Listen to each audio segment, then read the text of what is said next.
नमस्कार विद्यार्थी मित्रांनो, मागील भागामध्ये नफ्या तोट्याच्या दुसऱ्या भागामध्ये आपण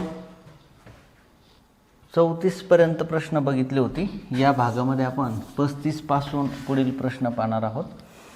जर तुम्ही हा भाग बघत असाल तर याच्या आधी पहिला आणि दुसरा भाग बघितलेला असणं गरजेचं आहे। ते दोन भाग समजले तर हा सहज समजेल, कारण आपण बेसिक त्यामध्ये बघितलेला आहे। यामध्ये काय प्रश्न आहे पहा। एका दुकानदाराने 40 रुपये दराने 40 डझन संत्री विकत घेतली व 48 रुपये डझन दराने विकली। तर किती विकत घेतली हे महत्त्वाचं नाही, कारण या व्यवहारात शेकडा नफा किंवा तोटा किती झालाय असं विचारले। 40 रुपयांनी विकत घेतली आणि 48 ने विकली। याचा अर्थ 40 रुपये गुंतवले, किती रुपये गुंतवले? 40 रुपये गुंतवले आणि 48 ने विकली म्हणजे 8 रुपये नफा काढला। 40 वर 8 रुपये नफा, 40 खरेदी किंमत आहे, 8 रुपये नफा आहे, म्हणजे किती टक्के? 8 एक 8, 8 45, 1/5, 1/5 म्हणजे माहिती आहे आपल्याला 20%। तर याचं उत्तर काय होईल? 20%। कारण 40 रुपयांनी खरेदी करून जर 48 रुपयांना विकली तर 8 रुपये नफा 40 वर येतील, म्हणजे 8 एक 8, 8 45, 1/5 म्हणजे 5 वर 1 म्हणजे 20% नफा। पुढचा क्वेश्चन पहा। एक वस्तू रणजितने 400 रुपयांना विकल्याने त्याला विक्रीच्या 1/10 पट नफा झाला। याचा अर्थ 10 वर 1 नफा झाला। जर विक्री 10 असेल तर 1 नफा झाला। पहा, ते म्हणतायत का विक्रीच्या 1/10 पट नफा, म्हणजे असं म्हणता ते नफा बरोबर 1/10 विक्री। तर याचा अर्थ विक्रीकडे गेली तर नफा भागिले विक्री, म्हणजे नफा 1 पट तर विक्री 10। मग 10ला विकल्यावर 1 नफा होतोय, तर खरेदी 9 पाहिजे का? 10 रुपयाला विकल्यावर 1 रुपये नफा होतोय, तर 10 रुपयाला विकल्यावर 1 नफा म्हणजे खरेदी किती पाहिजे? 9। मग 9 वर 1 नफा म्हणजे किती? या व्यवहारात शेकडा 1/9, 1/9 म्हणजे आपण बघितलं होतं 11.11% नफा। किती? 11.11। इथं काही ऑप्शन नाही आहे। 11.11 म्हणजे काय येईल? यापैकी नाही। मी परत एकदा सांगतो हे सगळं।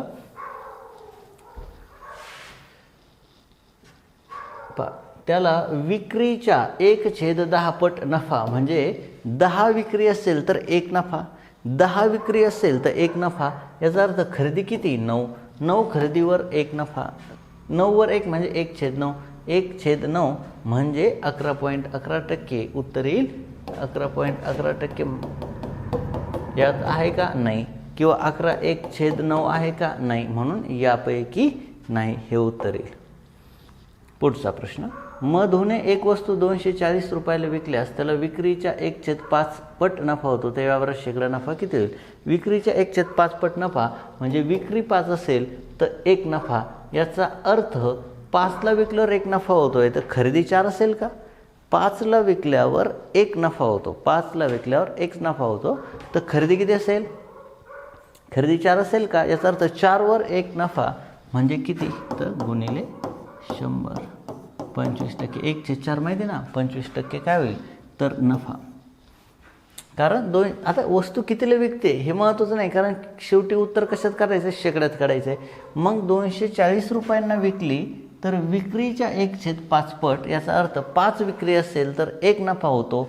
मग 5ला विकल्यावर 1 नफा होतो, म्हणजे खरेदी 4 पाहिजे, 4 वर 1 म्हणजे 25% नफा। असं याचं काय येईल? उत्तर येईल।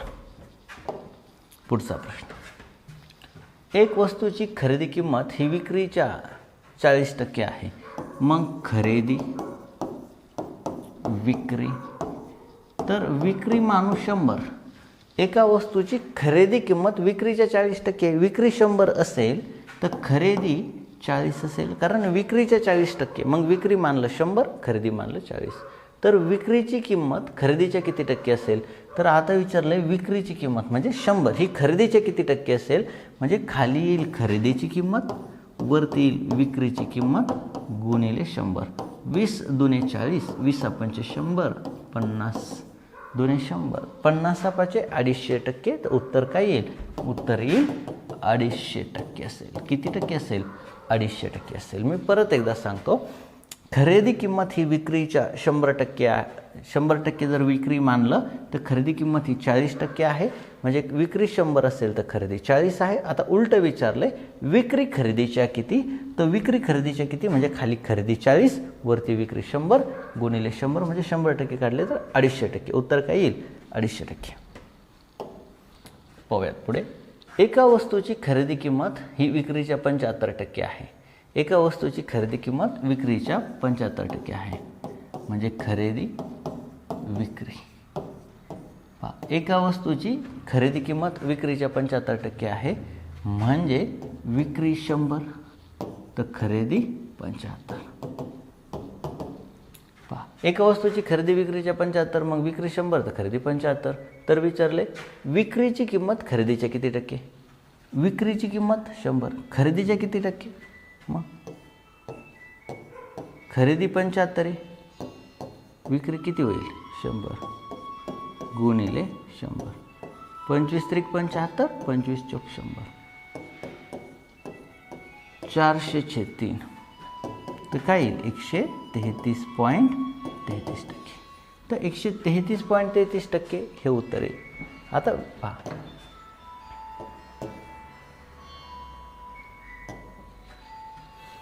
मग त्यांनी काय सांगितलंय, तर विक्रीची किंमत खरेदीच्या किती येईल? 133.33%. विक्रीची किंमत येईल खरेदीच्या 133.33.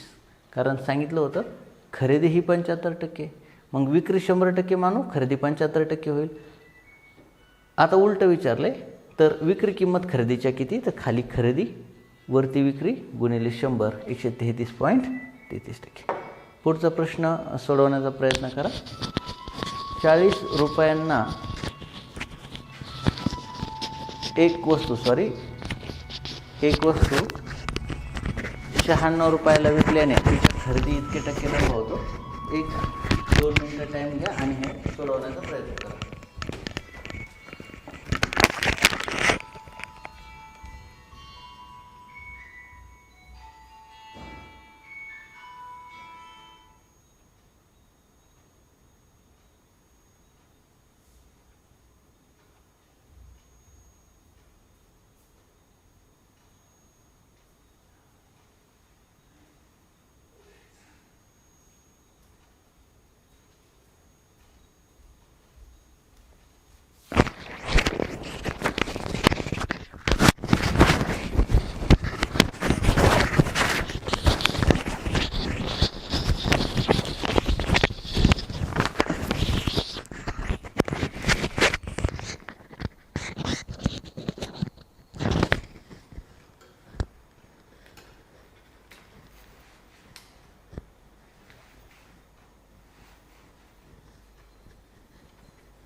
पहा, सोडवून झालं असेल, नसेल तर पुढं लक्ष द्या, झालं असेल तरी पुढं लक्ष द्या. सोडवण्याची पद्धत पहा योग्य कोणती होती.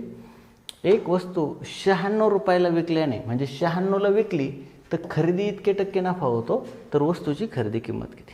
मग खरेदी जर 50 असेल तर 50% नफा, खरेदी 60 असेल तर 60% नफा, खरेदी 70 असेल तर 70% नफा. मग जर खरेदी 50% असेल तर खरेदी 50 रुपये असेल तर 50% नफा होईल. 50% नफा म्हणजे 25 नफा होईल का? वस्तू कितीला विकली पाहिजे? 75ला. मग वस्तू 75ला विकली तर असं म्हणता येईल 50ची वस्तू 75ला विकली आणि खरेदी 50 होती तर 50% नफा झाला. मग खरेदी 60 आहे तर 60% नफा, 60% नफा याचे 10% होतात 6, 60% होतात 36. म्हणजे किती येईल? 96. 96 रुपयाला जर विकली 60ची वस्तू तर 60% नफा येईल. मग आपली वस्तू 96लाच विकल्याने खरेदी इतका नफा होतो. याचा अर्थ 60 काय पाहिजे? खरेदी. 60 खरेदी आहे, 60 वर 60%, 10% 6 म्हणजे 36, 96 याचं काय येईल? उत्तर येईल. तर हा कन्सेप्ट काय आहे?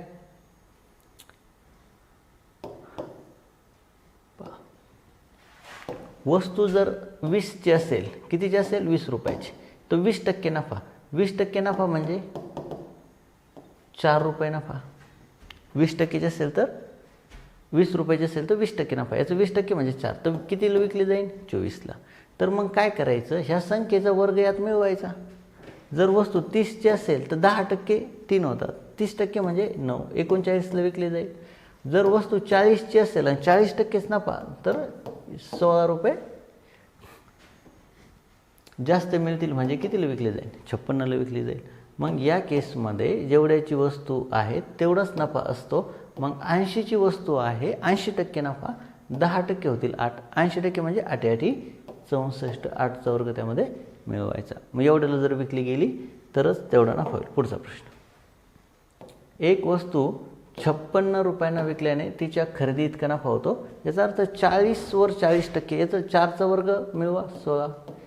40चे 40% म्हणजे 4चा वर्ग येईल, तर 56. म्हणजे 56ला कधी विकल्यावर खरेदी इतका नफा होईल? जर वस्तू 40 रुपयांची असेल तर.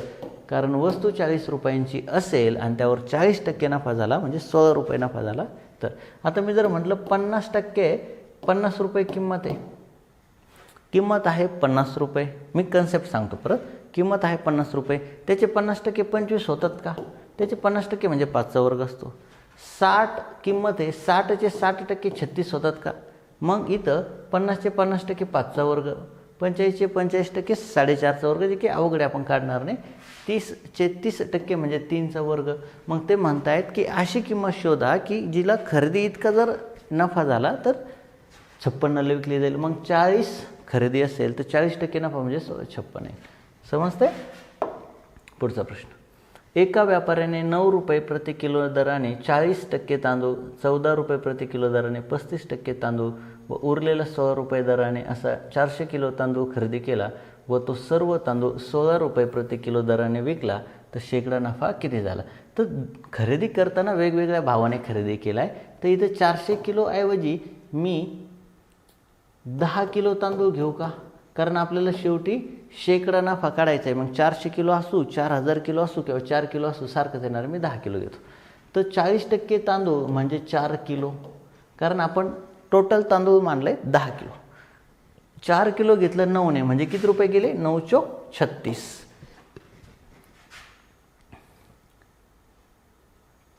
14 रुपये प्रति किलो दराने 35% म्हणजे 3.5 किलो.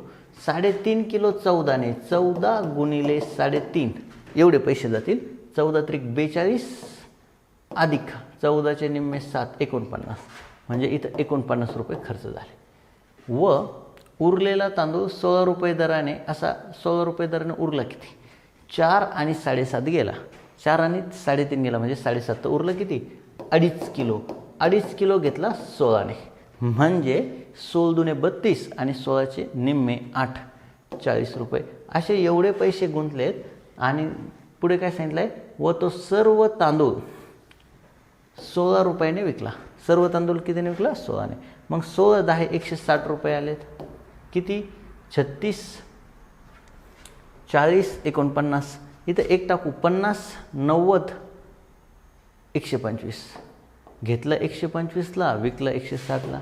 घेतला 125ला, विकला 160ला, गुणिले 100. 25 चोक 100, 25 5 125. 5 त्रिक 15, 5 दुने 10, 32 चोक. 32 चोक किती होणार आहे? 4 दुने 8, 4 त्रिक 12, 128. म्हणजे हा जो वरचा 28% काय येईल? नफा येईल. वरचा किती टक्के नफा येईल? 28% नफा येईल. समजते का? मी परत एकदा सांगतो. आपण इथं 10 किलो तांदूळ मानू किंवा 400 किलो मानला तर खूप मोठे कॅल्क्युलेशन होतील. शेवटी तर आपल्याला काय काढायचं आहे? शेवटी आपल्याला काढायचं आहे की किती टक्के शेकडा नफा झाला. मग आपण काय करूयात? 10 किलो तांदूळ मानूयात. 40% म्हणजे 4 किलो तांदूळ घेतला 9ने, 36 रुपये गेले. नंतर 14 रुपयाने 35% म्हणजे 3.5 किलो. 14 त्रिक 42 आणि 14चे निम्मे 7 म्हणजे 49 रुपये गेले. उरलेला तांदूळ 16 रुपयाने खरेदी केला म्हणजे 2.5 किलो 16 रुपयाने खरेदी केला. असे 36, 49, 40 टोटल 125 रुपये गेले. आणि सगळं तांदूळ 16ने विकला म्हणजे 10 किलो, मग 160 रुपये आले. कधी? 125 गुंतवल्यावर 160 आले. तर शेकडा नफा 125वर 160 आले तर 128% म्हणजे 28% वरचा नफा आहे. किंवा 125वर 160 आले म्हणजे वरती किती आले? तर 35 आले. कितीवर? 125वर. निव्वळ नफा म्हणलं तर 125वर 35 आले. मग किती? तर 28% आणि असा काढला 125 चे 160 आले म्हणजे 128% आले तर 28% काय होईल नफा होईल. पुढचा प्रश्न अमोलची मासिक मिळकत 30,000 रुपये आहे. तो खर्चासाठी 50%, शिक्षणासाठी 8%, पत्नीसाठी 10% व किरकोळ खर्चासाठी 4200 रुपये खर्च करतो व शिल्लक रक्कम बँकेत ठेवतो तर ते मिळकतीच्या किती टक्के रक्कम बँकेत ठेवतो. तर इथं तर हे माहिती झालं 50%, 8%, 10%, 50 आणि 10 60 आणि 8 68. 68% रक्कम तर ठेवतो, 68% रक्कम तर ठेवतोय प्लस 4200 पण ठेवतोय. मग 30,000वर 4200 ठेवतो म्हणजे 4200 किती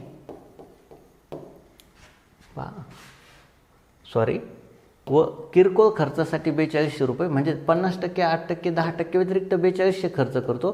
4200 म्हणजे किती टक्के काढू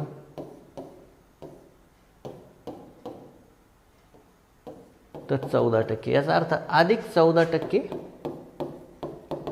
खर्च करतो. हे 68%, 50, 8 आणि 10 प्लस इतर खर्च किरकोळ खर्चासाठी 4200. 4200 म्हणजे आपण काढलं 30,000वर 4200 म्हणजे किती टक्के तर 14%. 68 मध्ये 2 मिळून 70, 12, 82% खर्च होतात. 82% खर्च होतात म्हणजे 100 मधले किती उरतील 18%. 18% काय होईल बँकेत ठेवलेली रक्कम होईल. 18% काय होईल बँकेत ठेवलेली रक्कम होईल. या केसमध्ये आपल्याला खर्च दिले होते हा 50%, 58%, 10, 68%, 68% खर्च दिलता प्लस 4200 पण खर्च होता पण 4200 टक्क्यात दिला नव्हता. मग 4200 म्हणजे किती टक्के जर 30,000 रुपये मिळकत असेल तर 30,000वर 4200 म्हणजे किती टक्के तर 14%. म्हणजे आणखी 14% खर्च होतो. टोटल खर्च होईल 82%. 82% खर्च झाला तर राहतील किती 18% राहतील म्हणजे 18% रक्कम बँकेत ठेवतो असं सांगितलं होतं. पुढचा प्रश्न शरद व विठ्ठल हे 4 रुपयाला 5 संत्री याप्रमाणे 30 डझन संत्री घेऊन 5 रुपयाला 4 संत्री याप्रमाणे विकतात तर त्यांना शेकडा नफा किती होईल. तर 4 रुपयांना 5 संत्री घेतल्या आणि विकताना 5 रुपयांना 4 संत्री विकल्या तर या केसमध्ये काय नफा होणार विचार करा. 4 रुपये दिलेत आणि 5 घेतल्यात. 4 रुपये दिलेत आणि किती घेतल्यात 5 संत्री घेतल्यात. 4 रुपये दिले 5 संत्री घेतले आणि विकताना 5 रुपयाला 4 विकल्यात. विकताना 5 रुपयाला 4 विकल्या तर या केसमध्ये शेकडा नफा तोटा किती होईल. तर नेहमी आता या केसमध्ये तुम्हाला नफा अथवा तोटा होईल का ओळखायचं आहे. तर 4 रुपयाला 4 रुपये दिले 5 संत्र्या घेतल्या आणि विकताना 5 रुपयाला 4 विकल्या. याचा अर्थ देताना कमी पैशात घेतल्या, घेताना कमी पैशात घेतल्या, विकताना जास्त पैशात विकल्या. नफा होईल ना. तर नफा होईल तर 4, 5, 4, 5 तर 5चा वर्ग 25 वरती लिहायचा आणि 4चा वर्ग 16 खाली लिहायचा. 16ला घेऊन 25ला विकला असा त्याचा अर्थ होतो तर गुणिले 100. 4 चोक 16 25. 25 म्हणजे 25 गुणिले 25 625 भागिले 4. 4 1 4, 4 5 20, 4 7 24, 4 2 8 आणि 4 5 20 तर 156.25 म्हणजे 100च्या वरती जो आहे तो नफा होईल. 56.25% नफा होईल. का कारण मी खाली खरेदी किंमत आणि वरती विक्री किंमत टाकली. जेव्हा आपण असं करतो खरेदी किंमत आणि विक्री किंमत पहा ज्यावेळेस आपण असं करतो खाली खरेदी वरती विक्री तर त्या केसमध्ये जो नफा येतो तो 100च्या वरचा नफा असतो. कारण खरेदी वरती विक्री खरेदी म्हणजे 100% जो वरती नफा येईल तो नफा असेल. किंवा मग 100च्या कमी आला असता तर तोटा झाला असता. समजतंय का. मला काय करायचं होतं 4 रुपयाला 5, 5 रुपयाला 4 या केसमध्ये नफा होईल का तोटा होईल पाहायचं. जर नफा होत असेल तर 5 5 25 वर घ्यायचे, 4 चौक 16 खाली घ्यायचं. याचा अर्थ 16ला खरेदी करून 25ला विकली. मग असं म्हणता येईल 16ला खरेदी करून 25ला म्हणजे 16वर 9 नफा.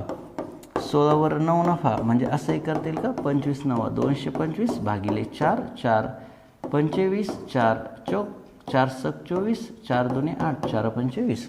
मग 16वर 9 नफा म्हटलं तर 56.25% येईल. पण आपण काय केलं 16वर 25 म्हणजे खरेदीवर विक्री. खरेदीवरती विक्री म्हटलं का 100च्या वर काय येईल नफा किंवा 100च्या खाली तोटा येईल. पुढचा प्रश्न पहा. 11 पेरू 10 रुपयाला खरेदी करून 10 पेरू 11 रुपयाने विकले. 11 पेरूला खरेदी करायला किती रुपये लागले 10. 10 रुपयात 11 घेतले. पहा 10 रुपयात 11 घेतले आणि 10 रुपयात 11 विकले. काही फरक पडेल का. प्रश्न कसा फसवण्यासाठी दिलाय पहा. 10 रुपयाला 11 पेरू 10 रुपयाला 11 पेरू खरेदी केली आणि 10 रुपयाला 11 पेरू विकून टाकले. या व्यवहारात काय होईल ना नफा ना तोटा. पहा, 10 रुपयाला 11 पेरू घेतलेत आणि 10 रुपयाला 11 विकून टाकले, म्हणजे या व्यवहारात ना नफा ना तोटा होईल. हे व्यवस्थित जर वाचलं तर तुमच्या लक्षात येईल. पुढचा, 1800 रुपये किमतीची साडी 50% वाढवून 30% सूट दिली तर साडीची विक्री किती रुपयाला असेल? 1800 रुपयांची साडी 50% वाढवली म्हणजे 900 वाढवली म्हणजे किती झाली? 2700. 2700 किंमत केली आणि परत 30% सूट दिली. 30% सूट म्हणजे 270. 10% होईल 510. याचे 30% मी तोंडी काढायला सांगितले होते. शेकड्यावरचा अभ्यास करा. 10% होतील 270. 30% त्याच्या तिप्पट, 200च्या तिप्पट 600, 70च्या तिप्पट 210. सॉरी 2700चे 30% होतील 810. 2700चे 30% होतील 810. मग परत 810 सूट दिली. याचा अर्थ 16तून 8 गेले 8. 1890ला शेवटी ती साडी विकली. कितीला? 1890ला. एक बेसिक कॅल्क्युलेशन होते. काय कॅल्क्युलेशन होते पहा. 1800 रुपयाची साडी 50% वाढवली म्हणजे 1800 रुपये साडी 50% वाढवली म्हणजे 900 रुपये वाढवली. झाले किती? 2700. आणि परत 30% सूट दिली. 30% सूट दिली म्हणजे 810 सूट दिली तर विकली किती? 1890ला. तर साडीची विक्री किंमत किती होईल? 1890 रुपये. पुढे, मधूने 120 रुपये छापील किमतीची वस्तू 98.50 रुपयाला विकली तर त्याने एकूण किती सूट दिली? तर 120ची वस्तू होती ना, 120ची वस्तू होती त्याच्यावर 98.50ला विकली तर किती सूट दिली? तर 98.50 120मधून जर वजा केले तर उत्तर येईल 21.50 म्हणजे 21.50ची सूट दिली. कशावर? 120वर. किती टक्के होतात काढू? 20 पंच 100, 20 सख 6 त्रिक 18.6 पंच 30, 6 8 48, 5 8 40, 5 5 25, 4 29, 5 त्रिक 15 आणि 2 17. तर 17.90 आहे. तर ऑप्शन 17.92 आहे. 17.92ची सूट दिली. एकदम सिंपल कन्सेप्ट आहे. 120 रुपयावर 21.50 रुपये कमी होतात. छापलेली किंमत 120 रुपये आहे, त्यावर 98.50 कमी झाले तर सूट किती होईल? 120ची वस्तू 98.50ला विकल्यावर 21.50 रुपये कमी झाले म्हणजे 120वर 21.50 म्हणजे किती टक्के? असा हा सिंपल प्रश्न होता. पप्पूने पेरूचे भाव वाढवून 15% सूट दिली तर त्याचा शेकडा नफा किती झाला? पेरू होता 100चा, खरेदी होती 100ची, 15% वाढवली म्हणजे किती केली? 115. आणि आता 5% सूट दिली तर याचे 5% किती होतील? याचे 10% होतील 11.5 आणि 5% होतील 11च्या निम्मे 5.5 आणि याच्या निम्मे 0.25. 5.5 आणि 0.25 5.75. मग 5.75ची सूट दिली. 115तून 5 गेले 110, 0.75 गेले 109.25. तर नफा किती होईल?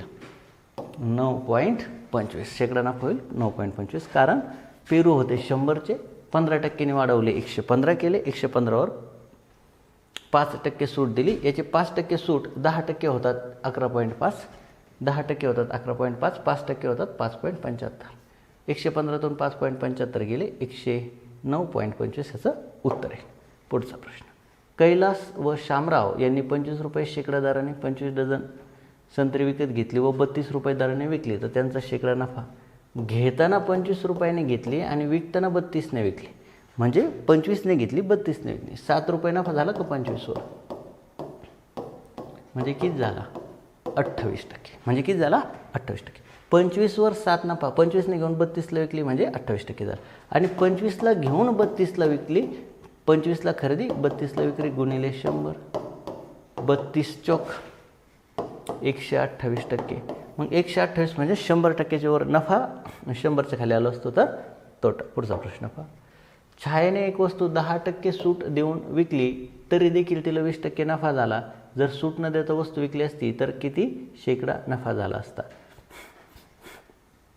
पहा, 120ला विकल्यावर तिला 20% नफा झाला आणि ही जी रक्कम होती ना 120, पहा छायाने एक वस्तू 10% सूट देऊन विकली तरी तिला 20% नफा झाला. जर सूट न देता विकली असती तर तिला किती शेकडा नफा झाला असता? 120ला विकली म्हणजे 10% सुटीची किंमत आहे. 120 म्हणजे 10% सुटीची किंमत आहे. तर 100% किती होईल? 30 त्रिक 90, 30 चौक 120, 4/3 म्हणजे 133.33. याचा अर्थ 133.33ला गेली असती कितीची वस्तू? 100ची वस्तू. 100ची वस्तू 133.33ला गेली असती तर असं म्हणता येईल की 33.33% नफा झाला असता. मी परत एकदा सांगतो, छायाने 10% सूट देऊन वस्तू विकली तरी तिला 20% नफा झाला. जर सूट न देता वस्तू विकली असती तर काय झालं असतं? 120ला विकली म्हणजे 10% सुटेची रक्कम आहे. 120 म्हणजे 10% सुटेची रक्कम आहे. खरेदी समजू 100, खरेदी समजू 100, 20% नफा म्हणजे 120ला विकली. कधी? 10% सूट देऊन. मग खरी छापलेली किंमत किती होती? 4/3 म्हणजे 133.33. 100च्या वर 33.33% काय झाला असता? नफा झाला असता. पुढे, मनीषाने वर्षाकडून 1,28,00,000 रुपयांना खरेदी केली. कोणी केली? मनीषाने. कुणाकडून? वर्षाकडून. या व्यवहारात रेखा तिसरी व्यक्ती मनीषाकडून 3% व वर्षाकडून 4% कमिशन मिळाले तर वर्षाला किती रुपये मिळाले? तर वर्षाने 28,000 रुपयाला मनीषाने वर्षाकडून स्कूटी घेतली म्हणजे वर्षाने 28,000ला ती स्कूटी मनीषाला विकली. पण रेखाला वर्षाकडून 4% कमिशन म्हणजे याचे 4% कमी, याचे 1% 280, 1% होतो 280. 4% करायचे असतील तर 1120 का 1% 280, 4% म्हणजे 400, 4 8 32, 4 2 8 आणि 3 11.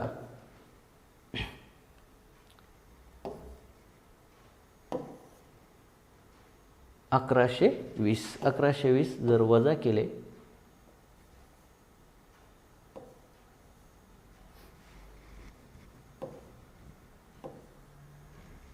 तर 27,880 असं याचं उत्तर येईल. 26,880 असं याचं उत्तर येईल. 26,880. पुढे, एकदा अशोक यांनी 50 अंडी खरेदी केली व त्यातील 4 अंडी खराब झाली तरी त्यांना 6 अंड्याच्या खरेदीत का नफा झाला? याचा अर्थ 50 अंड्यावर 6चा नफा तर शेकडा नफा किती झाला? 50 अंडी खरेदी केली ती, 6 अंड्याच्या खरेदीत का नफा झाला? गुणिले 100 काय झाले? 12% नफा. किती टक्के नफा झाला? 50 अंड्यावर 6, याचा अर्थ 100 वर 12. पुढचा क्वेश्चन पहा. ओके, एवढेच क्वेश्चन आहेत. तर आपण जे नफ्या तोट्याचे आतापर्यंत प्रश्न बघितले ते समजले नसतील तर पर्याय सांगतो की परत पहा. परत पाहून काय सांगितले ते समजून घ्या. ह्या प्रकारे जर समजलं तर पेपरला सिंगल स्टेपमध्ये उत्तर येतं आहे. ही पद्धत सोडवायला खूप सोपी आहे. मी समजून सांगतो त्यामुळे वेळ लागते, पण तुम्ही जर समजून घेऊन पेपरला गेले तर तुम्हाला समजून सांगायचं नाही, फक्त उत्तर काढायचे. एकदम सहज फास्ट उत्तर काढता येतील. धन्यवाद.